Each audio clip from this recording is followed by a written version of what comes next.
D'entrée côté nantais, on sent que ça coince. La première occasion est Montpellier-Rennes, une ouverture de Lefebvre pour Divers et un arrêt réflexe au pied de Marot. Nantes s'en sort bien, mais semble incapable d'imposer ses qualités, à savoir son collectif. Il faut attendre en fait une demi-heure de jeu pour voir enfin une action construite, celle-ci, un centre de Wedek et une tête trop molle de Siassia. Les occasions sont partagées et juste avant le repos, l'une des rares réactions des Canaries. Endoram ici arrache des pieds montpelliérains la balle. En retrait pour Pedro, un centre immédiat pour une bonne tête de Ferrine et au-dessus, c'est tout, c'est maigre pour une première mi-temps décevante. Une chose est quasi certaine, le carton de l'an dernier ne se reproduira pas, c'est Nicolin qui doit être à ce moment soulagé. Mais en deuxième période, Nantes enfin se décide à bousculer son adversaire. Superbe balle en retrait d'Endoram pour un tir puissant de Siassia, début du festival Barabé. Quelques minutes plus tard, les Nantais vont réclamer sans conviction un pénalty. Siassia s'écroule tout seul sans qu'un Montpellierin ne le touche. C'est net sur les images.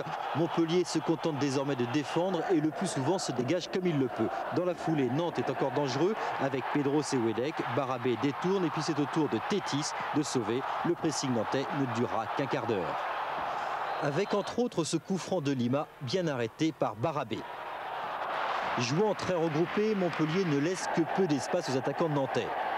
Wedek ici est obligé de tirer de loin, ce qui manque de surprendre le gardien de Montpellier. Un arrêt en deux temps.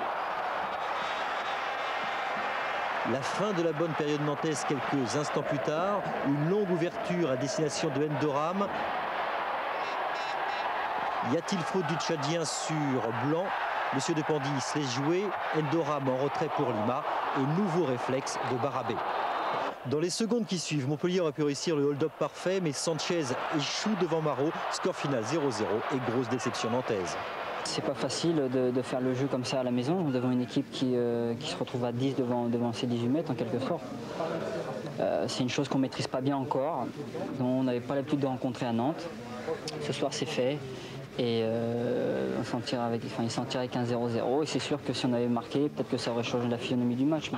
Côté Montpellier, l'objectif est atteint, on s'est rassuré, surtout on peut congratuler l'homme du